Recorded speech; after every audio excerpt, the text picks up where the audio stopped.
Everybody say, yeah.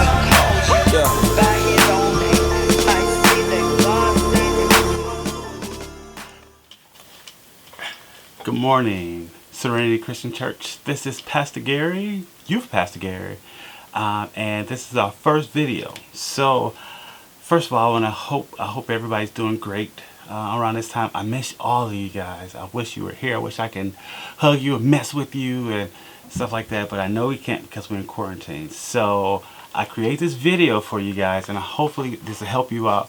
Hopefully, you guys will watch more of my videos. I'm going to have multiple videos that I'm put out this week. I will put out one a day. The reason why is because it's Passion Week. I want to talk about Passion Week and each day of Passion Week. So today I'm actually going to talk about the second day, which is Monday of the Passion Week. Sunday was the first day, and Jesus came into town, into Jerusalem, and he rode on a donkey, and it had palms. They were waving palms, and it was bringing him in. So once he came into Jerusalem, everybody's excited to see him coming in on a donkey. Then he actually went to Bethany. He went to Bethany to go and stay with Mary and Martha. So once he stayed with Mary and Martha, then the next thing that he did, when he went to bed that night, he woke up. He woke up, he went back to Jerusalem from Bethany, which was actually about 2 miles. So what we're going to talk about today is Monday, day 2. And day 2 of Passion Week. And if you guys don't know what Passion Week is the week leading up to Jesus Christ when he was hung on the cross and when he rose from the dead.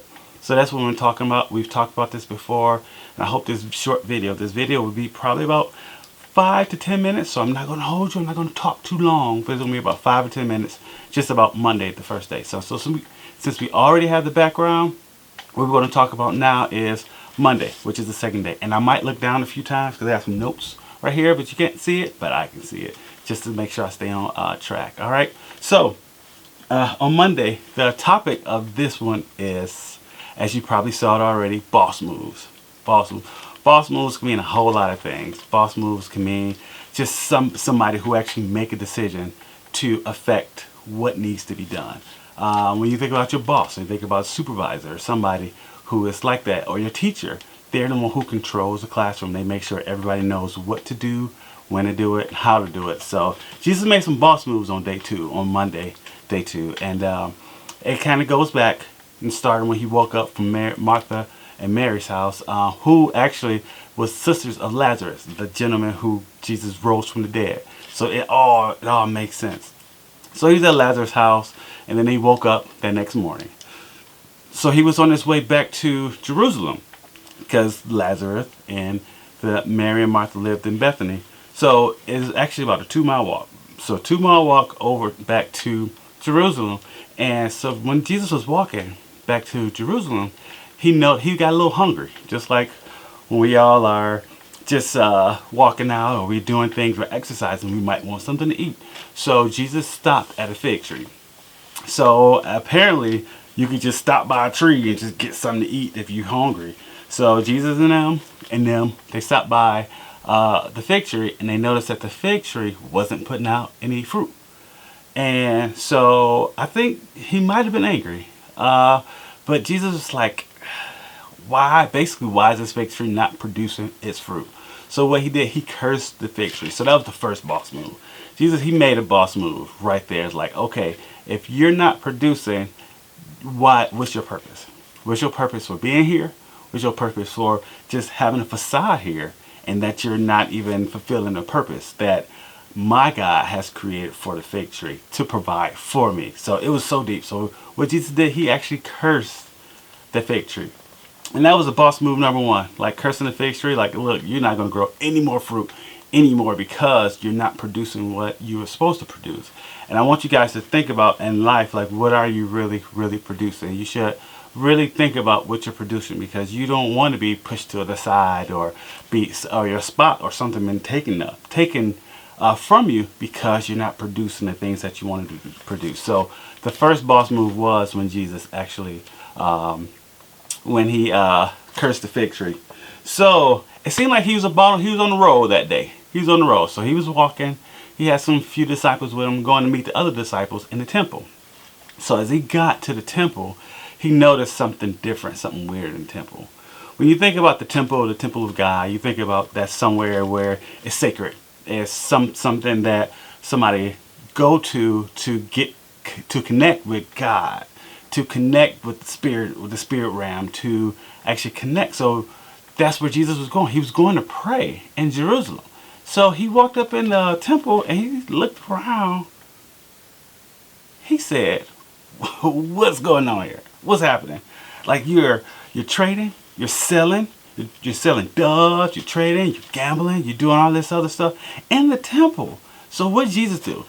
Boss move. He started flipping tables. Like, get out here. What are you doing? And kicking people out the temple. He said he wants this temple to be known as a house of prayer. So Jesus didn't. He wasn't playing. Like a lot of us think that Jesus was a soft-spoken man, and he was at times. But when he needed to make things happen, he made things happen because he wanted God and his.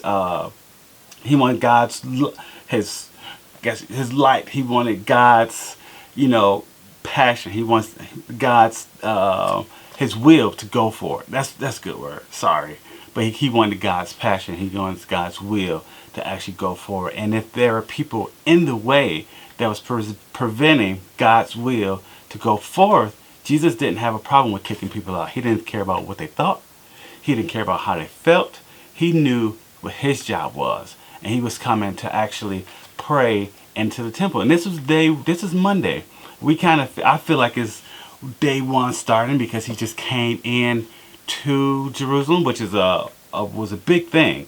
But then this kind of started his mission on to Jerusalem. So that's basically it. And I just want to just encourage you guys to be fruitful. Be fruitful. And then it's funny, Deaconess Shonda actually talked about that last Sunday.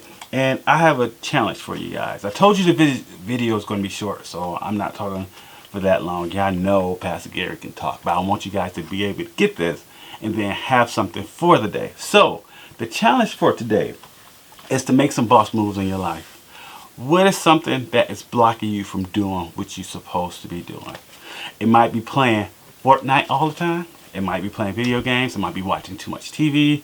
It might be just doing some things that you know that you can be more productive in. Because I know we are home with this quarantine and we have things at home that is distracting us. But I want to encourage you guys to make some boss moves. Change some things in your life better for God. Because the only thing it's going to do is going to prepare you. It's going to get you better. It's going to get you more excited about God and about the Word of God. So make some boss moves in your life. And actually, I want you guys to either get with your mom, get with your dad, post it on Facebook, or even comment on this YouTube video that we have, and I'll be checking on the comments. And just let me know what boss move you're going to make today. So today is Monday, and Monday is boss moves. What boss moves are you going to make to create an atmosphere for God, to create a space where God can dwell, to create a thing? And we're not too young. We're not too young to start doing those things. I know sometimes we think, oh, I'm too young, or I'm just doing this, I'll learn this later. But now is the perfect time. You have time. I know you still have schoolwork, but you have time to focus on God. So I want you to guys make a boss move. And I want you also to pray. Pray every day, even if it's a couple minutes. I'm not asking you to pray for 35, 45 minutes, just a few days. And pray and just ask God just to help you. And ask him to help you make boss moves. All right? So I'm done. That's all I have for today. And I'll have another video up ready for you guys tomorrow. We're going to talk about day 3 and at Jesus' journey and for the Passion Week. So we're going to go all the way up to Sunday to where he actually rose again. So we know the end of the story. We know it's going to be a victorious story. But I want to take you guys through each day and the things that happen each day that you can learn. All right? All right. God bless you. I hope you enjoyed this.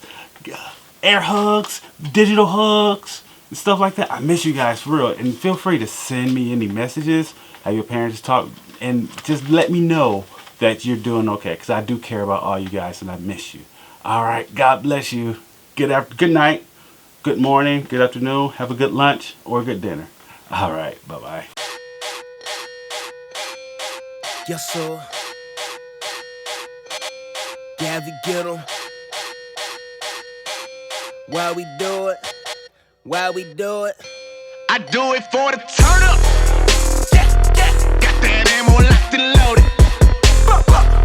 I ain't talking about no burn up. Flip a page, I'll explode it. Got a cabin in Manolo. Manolo. Got a cabin in Manolo. Manolo.